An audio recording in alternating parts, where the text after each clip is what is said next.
Assalamualaikum warahmatullahi wabarakatuh and good evening. Today I would like to explain on crime scene processing. Crime scene. A crime scene is any location that may be associated with a committed crime. Crime scene contain physical evidence that is appropriate to a criminal investigation. The evidence is collected by crime scene investigator and law enforcement. First process is securing and isolating the crime scenes.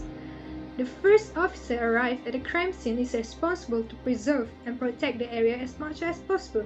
Special note should be taken of any vehicles or people leaving the scenes. Of course, the first priority should be given to obtain medical assistance to injured person and evaluate the victim's condition.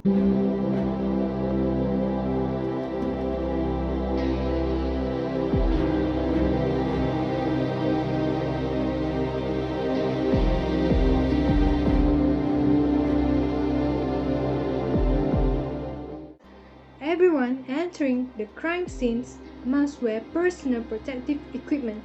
This normally includes crime suits, gloves, overshoes, and also face mask.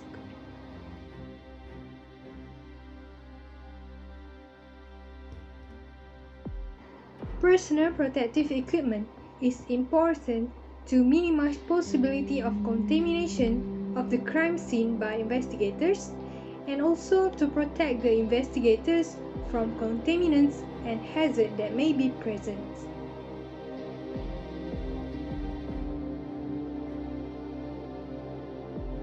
The next process is recording the crime scenes.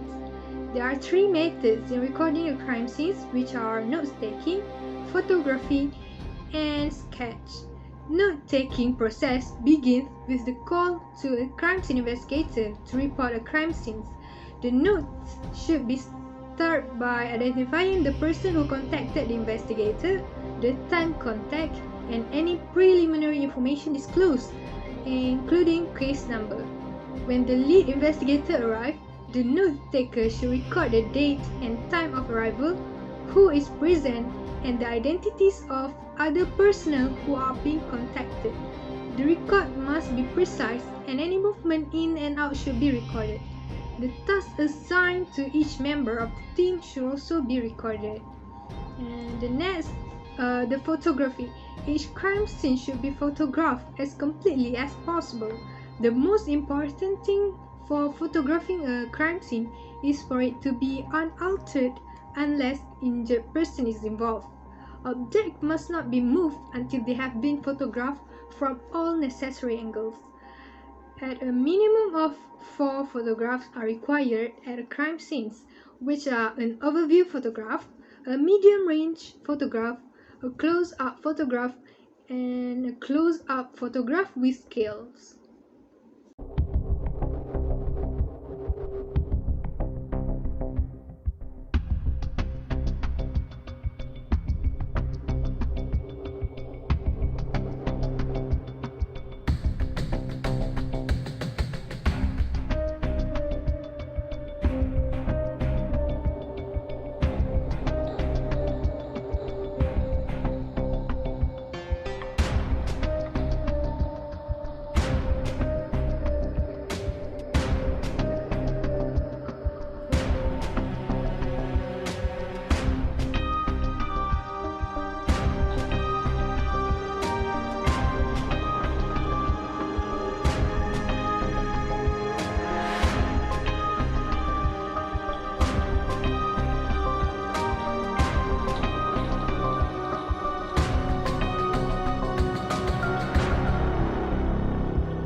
Once the photographs have been taken, crime scene investigators sketch the scene. A sketch can clearly show the layout of the crime scene and the relationship in space of all items and features significant to the investigation. A rough sketch containing an accurate depiction of the dimensions of the scene and showing all objects having a bearing on the case.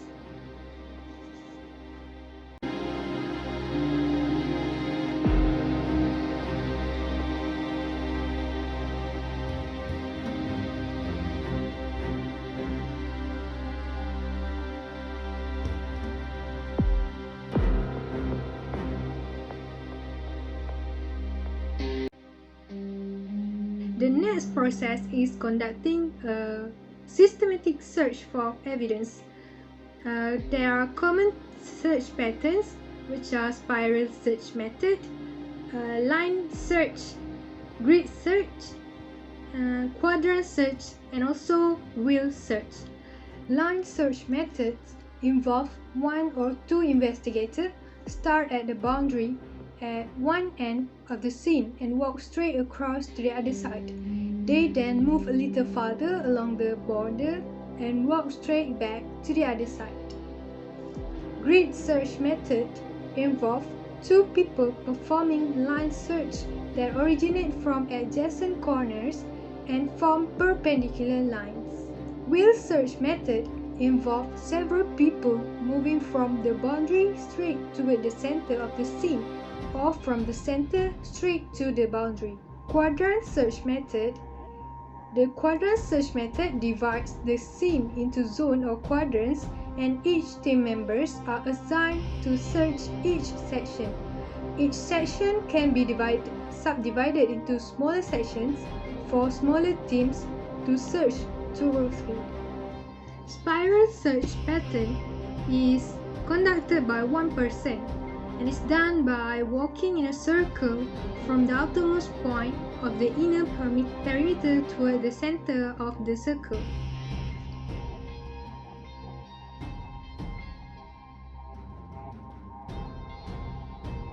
The marking of the evidence is done during the search of evidence.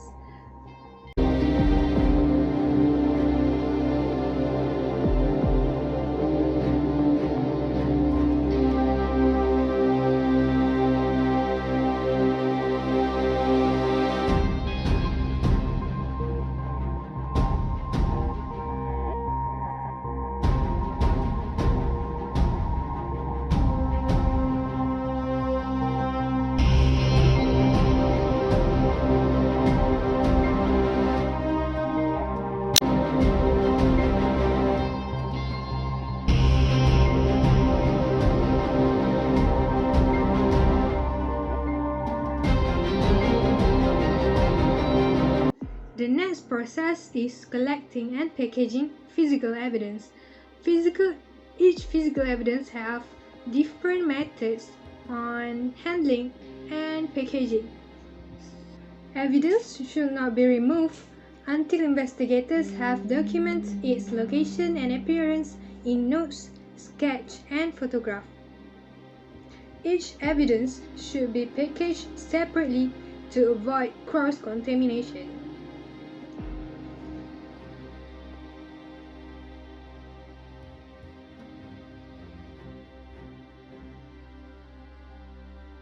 Plastic bag is not recommended because it has a possibilities of growth of mold.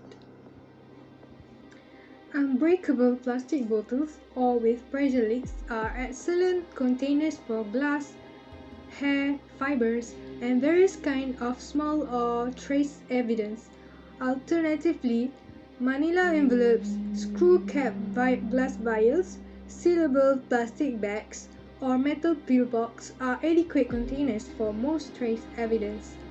Ordinary mailing envelopes should not be used as evidence container, especially for powder or fine particles, because it will leak out of the container. Instead, package the evidence in a folded paper using what is known as Draghi's fold.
evidence, use only disposable tools to collect biological materials for packaging.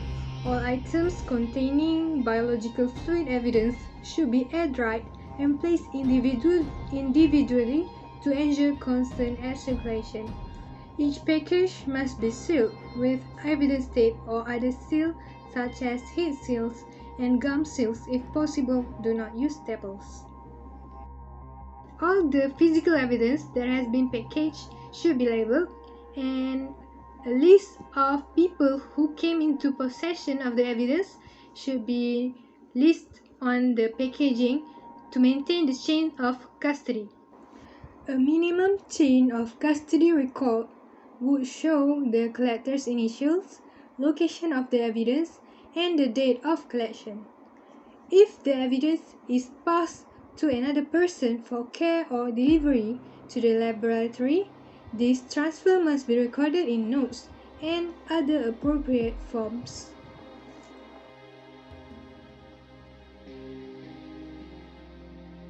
The chain of custody should be kept at a minimum because all the individuals involved in the collection and transportation of the evidence may be requested to testify in court. That's all. Thank you.